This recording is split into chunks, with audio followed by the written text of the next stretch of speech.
today. We've got to understand that if we're going to be good men, good fathers, good husbands, then we cannot leave God out. I tried to divide this thing into three nice little kind of preaching matters, and I think I made a mess, but it's all right. First of all, I want to say to you, number one is that as fathers, we have to be in love with God. It's hard to rear or raise a family in a godly-like manner and you don't go to church. It used to be, I talked to some fathers that, I give my wife 50 cents and I send her and the children to church. Does that sound like something that you all would do? I hope not. God forbid that you would. Because if you have a relationship with God, then you want your children to have that same relationship with God. Because they're going to grow up in some of the same things you run into as you grew up and become adults, they're going to have to face. Amen. Not only that, but you ought to be so in love with God that you would realize that God blessed you to have those children. You could have been not having any children at all.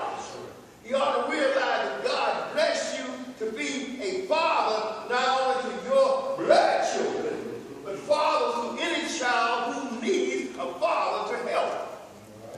Not a molester, not a beater up of children, but you ought to be somebody that loves children, period.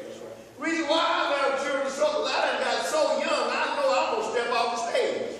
And I want to leave a message, I want to leave something with young people so that God's work that has begun through me will not stop at the grave. You all ought to think the same thing if you're doing anything good. You ought to want to pass it on. Teach them how to handle something. Teach them how to use a hammer. Teach them how to use a hoe. If you love God, then you're going to pass on the wisdom and knowledge God has given you. Amen.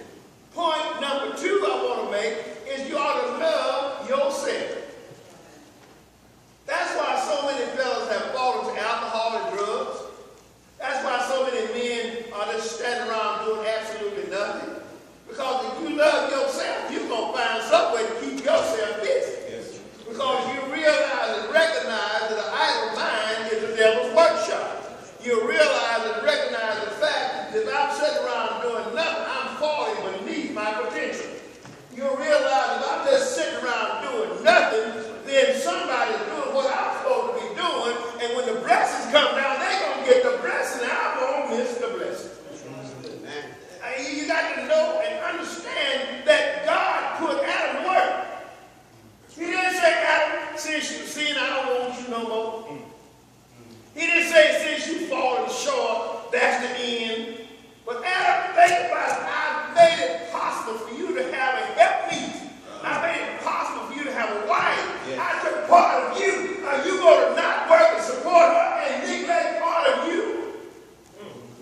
See, when you get married to these ladies, they become a part of you. They become that replacement in your side that came out of Adam. Yes. I don't know about you, I feel helped. You got to understand this more than just you married some woman for a little bit of pleasure. You have to walk together. Your problem is her problem. Her problem is your problem. Right. Yes, sir. And if you love yourself, then you don't want to see part of you hurt. My wife, if my wife have a headache. She got a backache. See, my wife's in senior years too. And I'm almost a masseuse. I learned to rub that so back. Rub those so legs. Because if she's not happy, I'm not happy. If she's hurting, then I'm hurting.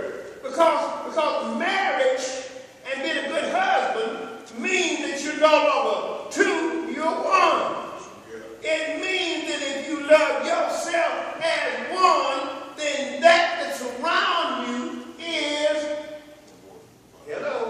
one. What about those children you're raising? They are part of you. It's because